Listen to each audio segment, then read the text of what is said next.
Hello everyone, it's me, SH Gamer, and welcome back to another episode of Gaming Bugle. Well, today we're gonna talk about the Sonic Movie 1. Now, I know I already talked about the Sonic Movie 2, but I only talked a little bit about Sonic Movie 1. So, in case if anybody wants to know more about my feelings towards it, about what I like and what I don't like, well, here you have it. A full video that will show you my feelings towards this movie.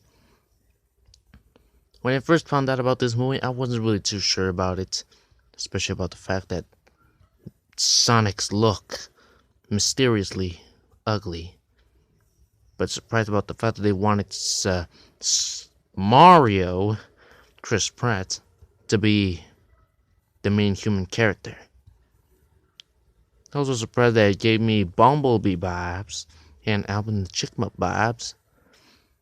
But as soon as they showed up the trailer, there was some things I might have liked, something that I might have not liked. Something that I was okay, something I wasn't. But until they showed off what Sonic would really look like in his better look, the movie became something that I wasn't really a big fan of it. I would say it's a good family movie, but I wouldn't really say it's a good Sonic movie.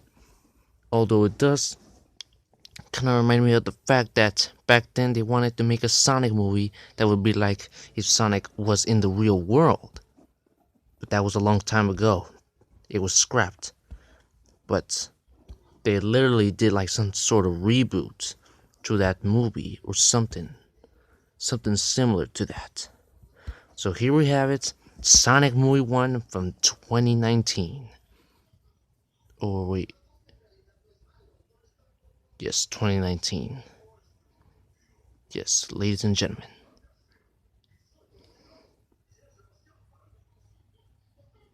29, or was it 20? Oh god.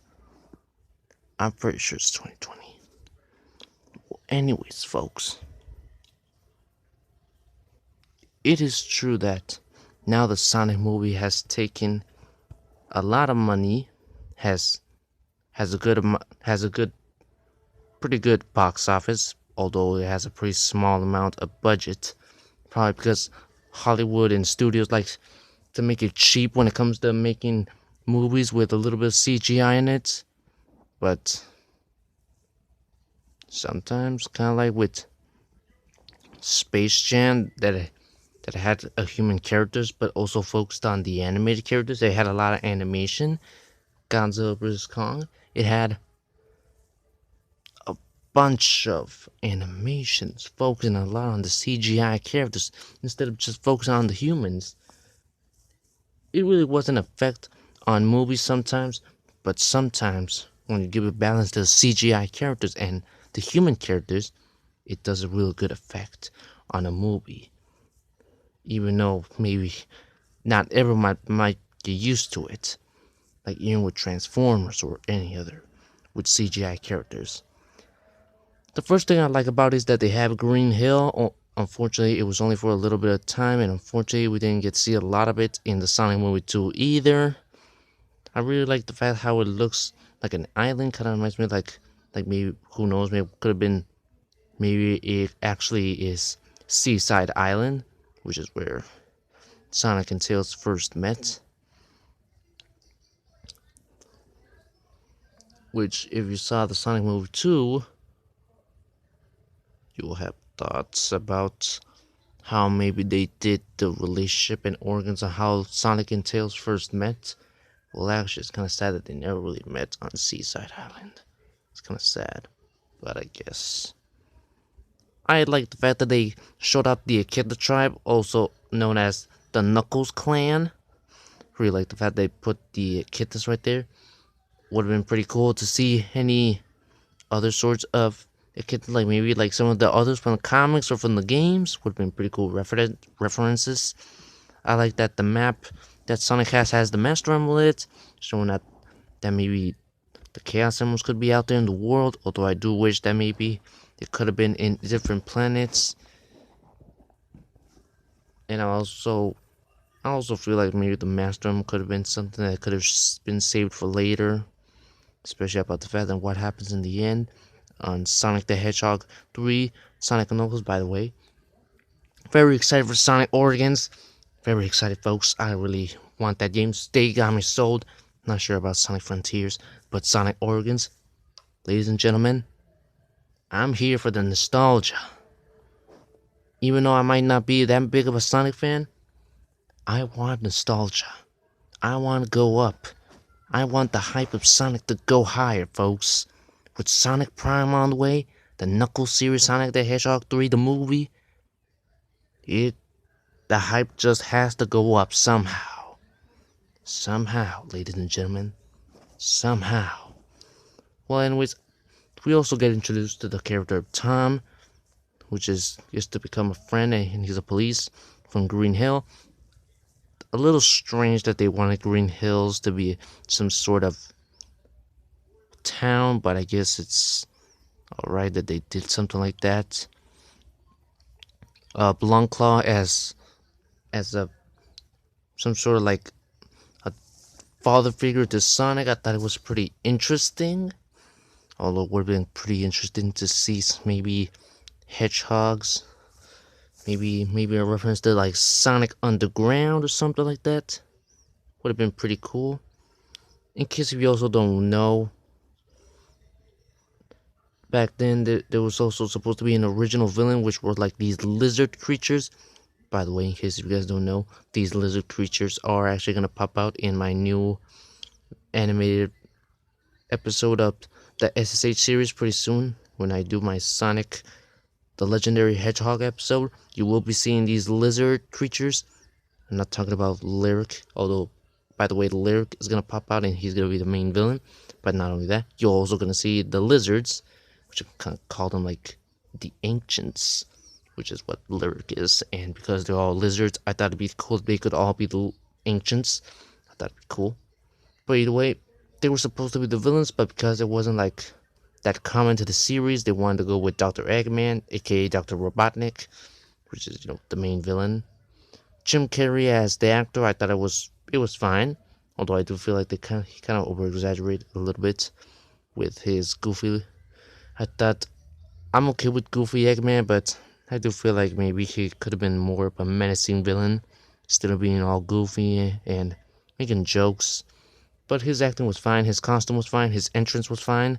The ending of him becoming a bald, but not fat, but pretty mean bean guy Eggman.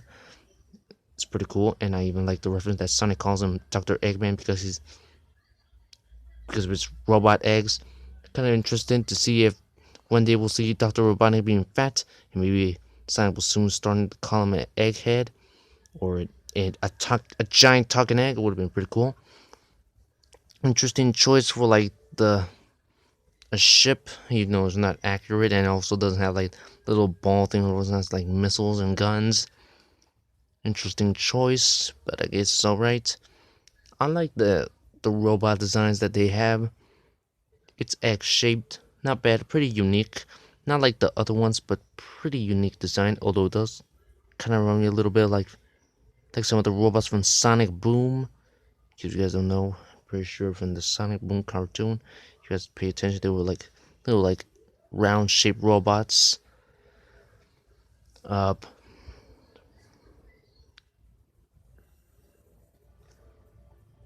also wish they had other things like the Death Egg popping out. Like maybe Eggman could have constructed Death Egg. Although I am kind of disappointed that they kind of went lazy with the Sonic Move 2 and instead gave Eggman power so he could be turned into Magneto and create the Death Egg himself with different materials. I thought it was kind of lazy, kind of rushed, but I wasn't too much of a big fan of that. Dr. Eggman had powers, but I mean, I guess it's alright. I mean, although I don't really feel like the Master One, when you touch it, it will give you that much of a power when you want it.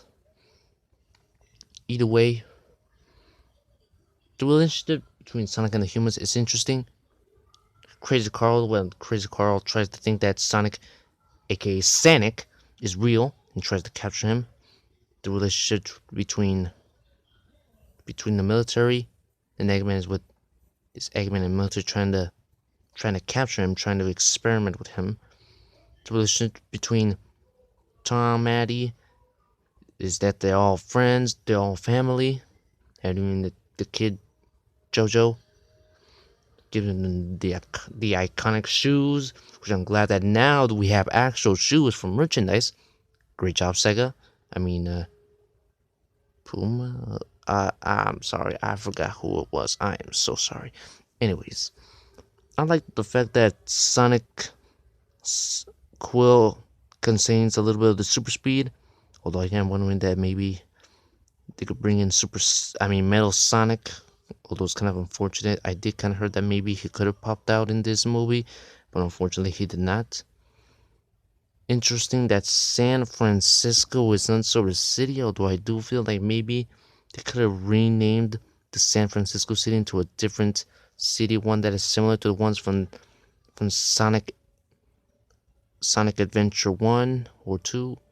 Would have been pretty cool instead of like calling it San Francisco. I always thought that was supposed to be Metropolis, but then in my mind I thought maybe it looked more like one of those from the Sonic Adventure games. But the next thing you know, it's just plain old San Francisco. And then we see Sonic going to different places that kind of look like from Sonic Unleashed. Pretty iconic, but I want to say San Francisco would be, unless they renamed it to something more familiar to the Sonic series. But so far right now, not bad. Pretty short. I felt like it was pretty short. It felt like an hour long. The bar fight scene, it was interesting choice. It was alright. Alright. It was an alright. I like the fact that Sonic is wearing clothes, and it's kind of like how they make him wear clothes in the Sonic Boom cartoons, or even sometimes I think in Sonic X. I don't think so. I also like that the few little references, like when Sonic is doing that toy guitar, kind of reminds me of Sonic Underground. The ring as a ring portal. We get to see well, Sonic as the meme. You also get to see a little bit of like Sonic playing like tennis with himself. Kind of remind me of Sonic and Sega All Stars Tennis. Also, at the end of the movie, we get to see Sonic with the power of friendship. I thought it was a pretty interesting twist that the power friendship with Sonic soon being all alone by himself. Soon Tom realizing how lonely he is, feeling bad for him, that he shouldn't be able to treat him this way just because he's different, make him becoming his friend, making him recharge and getting powers so he can defeat Eggman as a way of teamwork. I thought it was a pretty cool way, since thus, Sonic the Hedgehog's friendship and family.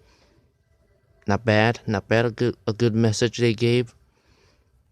But so far right now, it's not too bad. I mean, I give it a 5 out of 10. But it was alright. It was alright. The ending between the ending with Tails, it was real good. The song, it was real good, although I actually really badly wished it was rock and roll like Crush 40. But I guess that was alright. The Green Hill piano thing, not the best. I wish it was orchestrated, like how in the trailers they did an orchestrated version of Emerald Hill. But instead in the trailers we just get like some type of remix, which I'm not gonna lie, the remix of that Green Hill Zone theme actually is really good. I actually really enjoy it. Not bad, not bad. But either way, that's how I feel about Sonic Movie 2. I mean Sonic Movie 1. The first Sonic the Hedgehog film that we've ever gotten. So far, it was a pretty decent story. Oh yeah, and also Mushroom Planet is Mushroom Hill, in case you guys don't know. It was a pretty decent story with little decent plot. Not anything big or serious, but it was good enough to get a good enough amount of money just to have a sequel. And the sequel was okay among fans and criticism. I wouldn't really say that. I wouldn't really say that they're like the best of films, of video game films. I would say they're the better ones, but I wouldn't say that they're like the best films we've ever gotten from video game history. I would say like maybe like top five, I guess. Top, yeah. Well, for Sonic Movie 1, I would say like top 10, I think. I would put them somewhere in the bottom. But either way, not so far, it was alright. Although I wouldn't say it's the best. But it was good enough for a sequel. And its sequel good enough for a show and to make a full-on trilogy. But so far right now, we'll see what happens in the future of the Sonic movie franchise. Do you believe Jeff Fowler has what it takes? Do you believe we, the fans, can trust the rest of the franchise? I actually hope it's PG-13 when it comes to Shadow the Hedgehog. I mean, I kind of want him to be serious, more depressing, a little more violent. And I also want him to bring back his guns. He need that guns. He needs the guns. Well, that's all for today, folks. For Gaming Bugle for today. I will be preparing for more plushie episodes, especially, Friday the 13th episode, since Friday the 13th is coming out pretty soon, real fast. So I have to do a little pause on Gaming Bugle and the animated series and start going with plushies back again. See you guys in the next one. Bye bye. Let's go.